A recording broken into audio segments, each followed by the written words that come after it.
seres humanos somos parte del ambiente. Vivimos en comunión con él. Y los cardenales vieron, y sí, este es no solo el hombre que necesitamos, sino la visión que necesitamos. Todo lo que él hacía, todos esos gestos fantásticos que tenía en Buenos Aires, pero que él prefería guardar en la discreción. A veces nos habla duro, también a los obispos, de los obispos al más sencillo de los fieles. Y uno dice, ¿por qué? Porque estamos muchas veces tan lejos de una vida según el Evangelio. Había influido su personalidad, porque indudablemente era un hombre que ya lo conocían como uno de los más destacados obispos, cardenales de Latinoamérica. En el tiempo del Concilio Vaticano II, en los años 60, la Iglesia latinoamericana realmente no tenía mucha participación, mucho protagonismo, pero se ve que desde entonces ha ido adquiriendo peso. Es el continente con casi la mitad de los católicos del mundo, además una población joven y creciente. Como continente, América Latina en cuanto al número de católicos es el mayor del mundo, no digamos del mayor que Europa, sino del mundo como continente. Ustedes saben que el país que tiene más católicos en el mundo es Brasil y después México. Entonces no es una cantidad despreciable en cuanto a número. Esperamos que tampoco en cuanto a calidad. Hoy por hoy la Iglesia en Europa está pasando por una crisis bastante fuerte.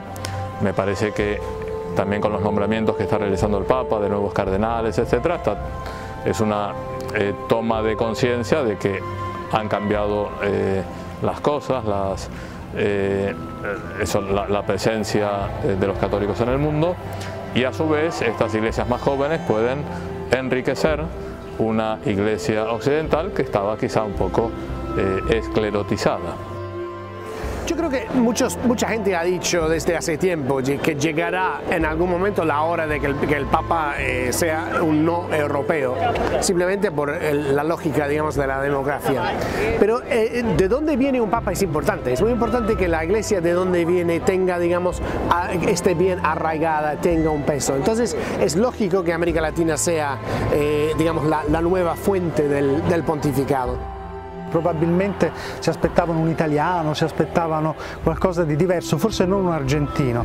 Devo dire però, io personalmente, penso poi anche altri, ho condiviso questa esperienza con altri, ci siamo resi conto che quella era una Chiesa adesso capace di fornire un Papa alla Chiesa cattolica, alla Chiesa universale, cioè era arrivato il momento dell'America Latina. También vos y yo podemos empezar de nuevo.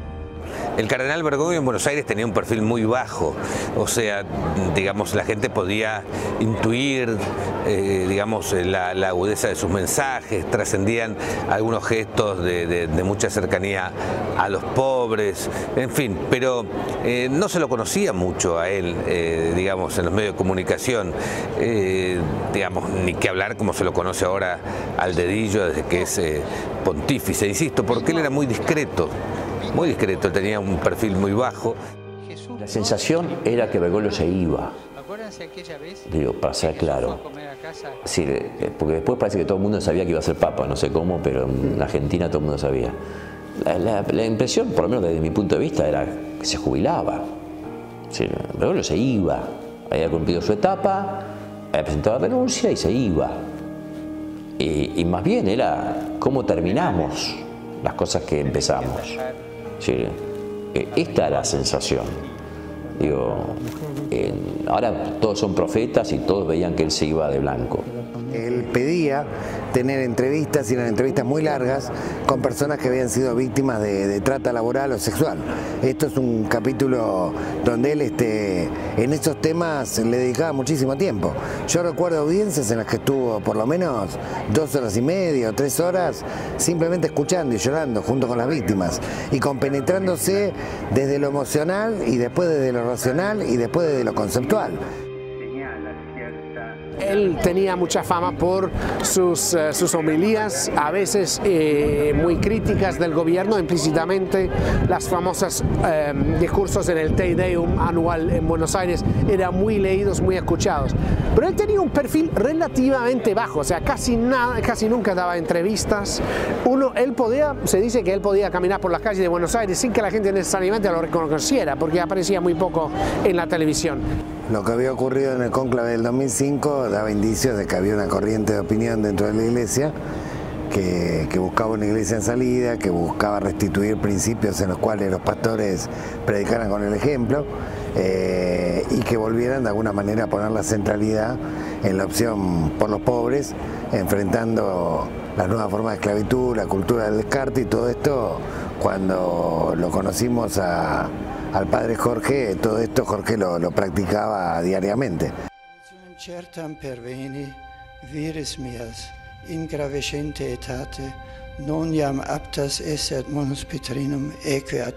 Información que llega desde el Vaticano y es también de esta última jornada. El Papa Benedicto XVI anunció che va a dimitir a su cargo al frente della Iglesia Cattolica. Io non avrei mai immaginato che un Papa rinunciasse al suo incarico, credo come non lo immaginava nessuno. Ho vissuto questo momento come un momento di condivisione di un dolore di tutta la Chiesa che soffriva in quel momento e quindi ho sentito anche mio questo dolore logicamente, però con quella convinzione che Dio porta avanti la Chiesa e che quindi Lui aveva i suoi piani, per cui nella pace. Además, había que situarse en el momento dramático de esta renuncia. El Papa Benedicto, el más grande de los europeos de su tiempo, tiempo en que la Iglesia coincidía milagrosamente el Papa con el mejor teólogo viviente. Y ha habido muchas renuncias en la historia del papado, pero de esta forma tranquila, yo diría, claro, había crisis, pero de forma, cuando las crisis parecían un poco superadas,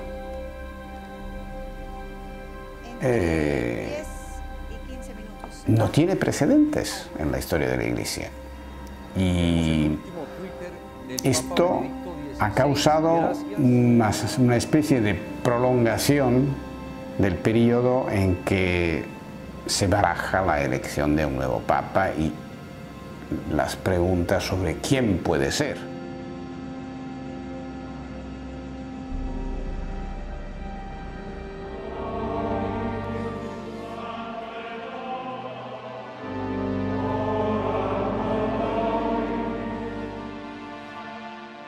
Me gusta pensar a los cardenales, ya un poco ancianos de ellos, sentados en la Capilla Sixtina, bajo la pintura de Miguel Ángel, donde el Señor en el juicio final levanta su dedo sobre la cabeza de los cardenales, como diciéndoles: ustedes votan en conciencia para el bien de la Iglesia y de las almas, y si no lo hacen, el dedo alzado sobre ustedes. Y allí no funcionan ni amistades ni lobbies, sino que cada uno delante de Dios sabe que Dios lo está investigando hasta las entrañas. Cada uno delante de Dios piensa el bien de la Iglesia y de las almas. El acto de votar por un papa es un ejercicio de discernimiento espiritual. Eso significa que los cardenales están básicamente buscando no su voluntad, sino lo que ellos perciben es la voluntad, digamos, de Dios, del Espíritu Santo. Entonces se aproximan al acto de votar con un esfuerzo de tener una conciencia, digamos, totalmente libre. Y están pensando, ¿quién es el hombre que se necesita para este momento de la Iglesia, frente a este mundo, en esta etapa histórica? Siempre hay expectativa, una gran expectativa, porque el Papa hoy es la autoridad moral más importante del mundo. mi immaginavo che il conclave non sarebbe stato molto lungo, ormai la nostra esperienza anche con i conclavi recenti è che diciamo nel giro di pochi giorni si giunge ad una conclusione, ecco, quindi io non mi stupii che avvenisse l'elezione quella sera. Anche psicologicamente io mi tenevo completamente aperto, cioè non avevo puntato né fatto delle previsioni particolari.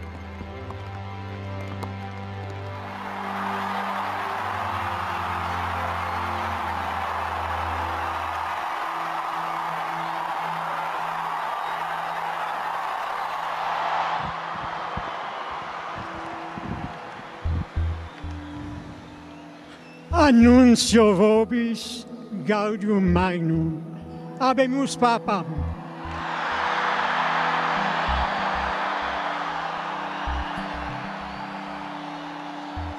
Eminentissimum ac reverendissimum Dominum Georgium Marium, Sancte Romani Ecclesiae Cardinalem Bergoglio. Aquí corría el rumor que sería un americano. En cambio muchos otros saliendo del diario decían, ha sido elegido Scola, el cardenal de Milán. Yo tenía como una percepción que vendría del nuevo mundo, que se dice. Se pasaba la voz de que Bergoglio era un líder que realmente sabía manejar las cosas, o sea, tenía un coraje, una valentía, tenía también, o sea, un hombre muy austero, que tenía también una visión de cómo debería ser Roma y la Iglesia, che è lo che hacía falta in ese momento. Ho sentito un grande silenzio perché la gente non lo conosceva e quindi la gente accanto a me si chiedeva e mi chiedeva chi fosse questo Cardinal Bergoglio, quindi una grande sospensione, una grande attesa, ma mi ricordo soprattutto quando si è fatto il nome, quando il Cardinale dall'alto ha pronunciato il nome Francesco, allora lì veramente si è avvertito un cambio, si è avvertito come un salto nella gente che ha percepito una differenza, come l'inizio di qualcosa di nuovo. Fue extraordinario, ¿no? Porque además hizo que dijo buenas tardes y luego pidió una especie de bendición al pueblo, entonces ya se vio que era un hombre che iba a conquistar la gente. Per me fu un'impressione molto forte il fatto di sentire il nome del cardinale Bergoglio perché era un gesuita, quindi mio confratello era l'unico gesuita tra l'altro che c'era nel conclave e quindi quello mi toccò, diciamo così, profondamente, anche se devo dire la verità che in certo senso mi sconvolse, nel senso che per un gesuita devo dire che non era assolutamente normale immaginarsi di avere come Papa un gesuita. Fratelli e sorelle, vi lascio grazie tante dell'accoglienza. Pregate per me e a presto, ci vediamo presto. Domani voglio andare a pregare la Madonna. Devo ammettere che un collega della sala stampa a mezz'ora prima dell'elezione mi chiese: ma tu che ne pensi? Bergoglio può essere un nome? Io personalmente ho detto assolutamente no, e quindi per me era una scelta non tra quelle possibili, non solo perché era un gesuita ma anche proprio per la figura stessa. Invece mi sono reso conto che in fondo i cardinali probabilmente hanno cercato una persona solida, di grande esperienza, che fosse al di là delle dinamiche italiane, europee, no? Che quindi guardasse al di là, che fosse figlio di una chiesa matura. Questi sono gli indici che secondo me hanno determinato la scelta. Ma prima di tutto il nome Francesco, questo mi colpì moltissimo, lo trovai subito un messaggio estremamente forte, diciamo pure originale se vogliamo, perché nessun Papa prima di lui in diversi secoli aveva pensato di prendere questo nome, oppure se ci aveva pensato non l'aveva preso. El pasaje tan rápido de una situación dramática después de la renuncia del Papa Ratzinger, con una imagen de la Iglesia como en declino, bajo asedio mediático, a la explosión inmediata de alegría y de esperanza suscitada por el nuevo Papa que salía a la logia de las bendiciones. Eso ya daba la idea de lo que querían y esperaban los cardenales. Y aquí no puedo dejar de manifestar el dolor y la vergüenza que siento ante el daño irreparable causado a niños por parte de ministros de la Iglesia.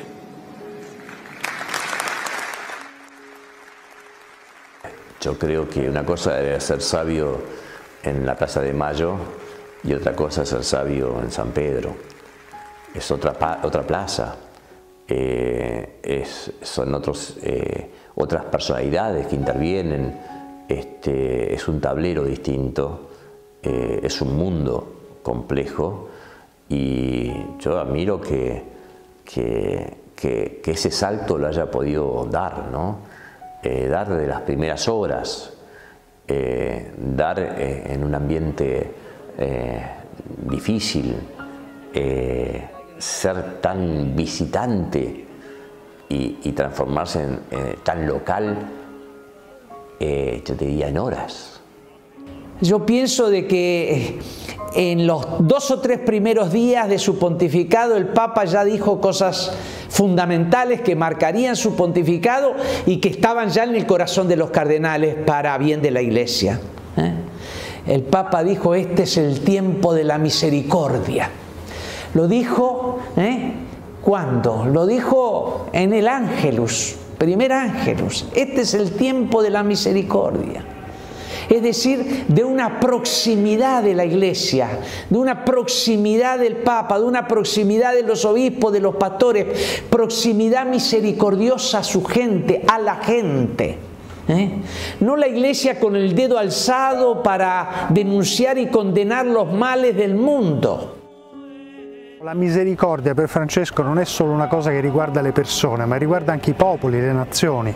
E il significato fondamentale della sua geopolitica della misericordia, come mi piace chiamarla, è che non bisogna mai dare nulla per perduto, per perso, nelle relazioni tra i popoli, tra le nazioni, tra gli stati. Quindi sapere che c'è sempre una posizione di dialogo che può permettere di andare avanti.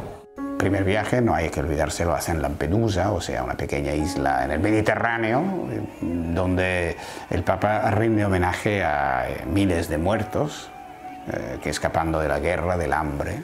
A los periodistas le dice: una iglesia pobre, ¿cuánto querría una iglesia pobre para los pobres? Entonces, esa iglesia, ese amor predilecto a los pobres, que no tiene nada ya de pauperismo ideológico ni de cálculos políticos. Por el Laudato sí, no me cabe la menor duda, por la encíclica socioambiental, porque es la primera vez que hay una encíclica que marca un nuevo mundo, que alumbra una esperanza en un mundo que está al borde de la guerra nuclear, que está al borde de la destrucción a través del cambio climático y a través del maltrato a la naturaleza. Y ahí el Papa, con gran coraje, en toda la encíclica, pero particularmente en el párrafo 23, dice esta sentencia que es fuertísima y que naturalmente siempre la quisieron sacar, y que es magisterio, y yo siempre digo: la actividad humana que utiliza combustible fósil es la causa principal del cambio climático, del calentamiento global. Todos los temas que él llevaba en su agenda, la cuestión de el enfrentamiento a la cultura del descarte, a las nuevas formas de esclavitud, la la dignidad que significa el trabajo por una patria o por patrias que sean inclusivas, todas esas cosas iban a tener un aceleramiento histórico extraordinario, porque el Papa es un gran acelerador de historia, que viene a instalar temas que las organizaciones de la sociedad civil nos costaba decenas y decenas de años lograr que los regímenes lo balbucearan.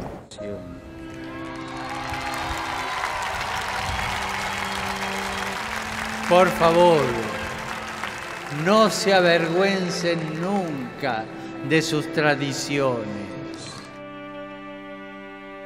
Papa Francesco non comunica, Papa Francesco è se stesso, si relaziona con le persone che ha davanti nella maniera più spontanea possibile, ma anche più profonda, più autentica, quindi non è una comunicazione costruita, lo vediamo anche nei suoi contatti personali durante i viaggi con la gente, ma anche nei contatti con i giornalisti, questa sua capacità di esprimersi liberamente, inventando anche una forma nuova di comunicazione del pontificato che è molto adatta ai nostri giorni per raggiungere la gente. Creo que su falta de protocolo, su espontaneidad, su naturalidad, su cercanía es un elemento bastante característico de nuestra forma de ser. La cercanía con las personas que sufren, con el dolor, el poner más el corazón que argumentos intelectuales, también eso es profundamente latinoamericano. Por eso este pontificado ha sido tan dinámico, porque hay por un lado esta frescura, esa popularidad del Papa, una capacidad de hablar con el mundo fuera, digamos, del mundo del Vaticano, fuera de los muros, de llegar a no creyentes, a personas de otras religiones. Pero al mismo tiempo hay un grupo dentro de la Iglesia que realmente se siente amenazado por él y son muy críticos.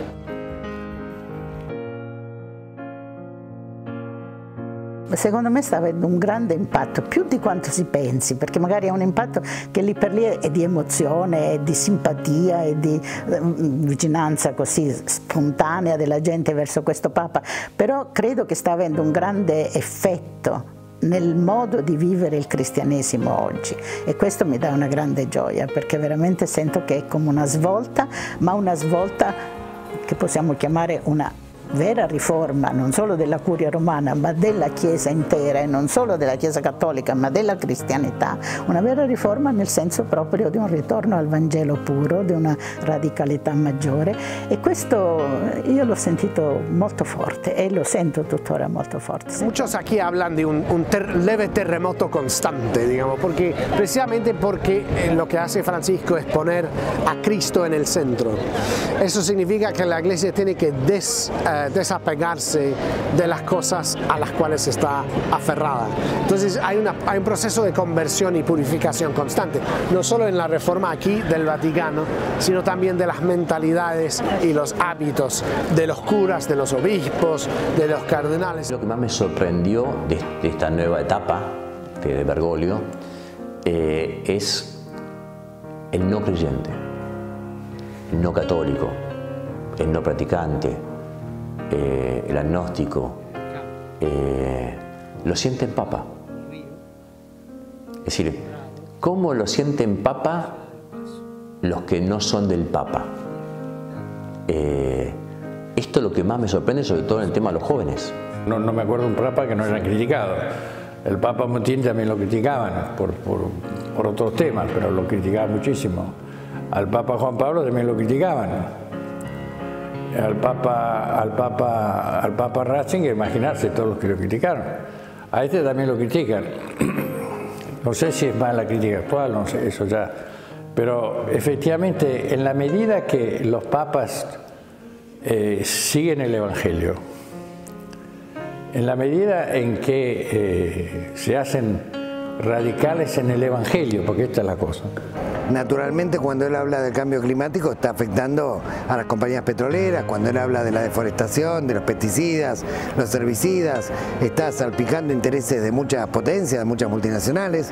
Cuando él habla de las nuevas formas de esclavitud vinculadas al lavado de dinero, al narcotráfico, al tráfico de órganos, toca muchos intereses, intereses muy sensibles.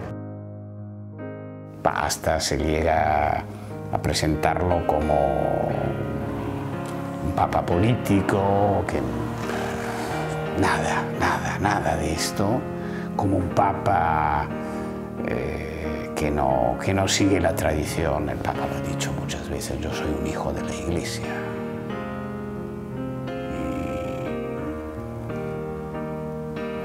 O sea, hay como un estereotipo que los media le han aplicado, y cuando el Papa sale de este estereotipo no existe sencillamente.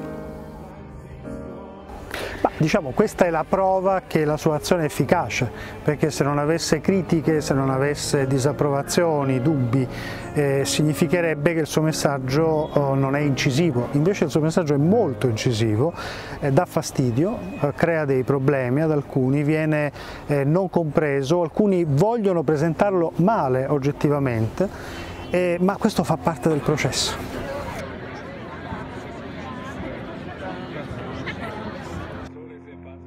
Una de las reformas más contundentes, más impactantes que tendrá mucho impacto en el futuro es en cómo él ha cambiado la forma de seleccionar a los cardenales. Antes se seleccionaba a arzobispos de las grandes ciudades, de los centros importantes del catolicismo. Ahora tenemos a cardenales de todos lados, de islas pequeñas, aisladas. El Papa no pierde nunca esa paz y esa serenidad. Y muchas veces dice, haré lo que pueda durante mi pontificado, si Dios me ilumina los caminos, y lo que no pueda hacer, lo hará Dios. Lo que Francisco dice, lo que Francisco es, y eso es lo que lo hace de alguna manera tan consistente, a pesar de que existe una presión inmensa de países muy poderosos, de multinacionales muy poderosas, para tratar de alguna manera de limar o para tratar de devaluar su influencia en el mundo, pero su influencia en el mundo sigue siendo potente porque ha llegado al corazón del pueblo, y esto es lo más importante.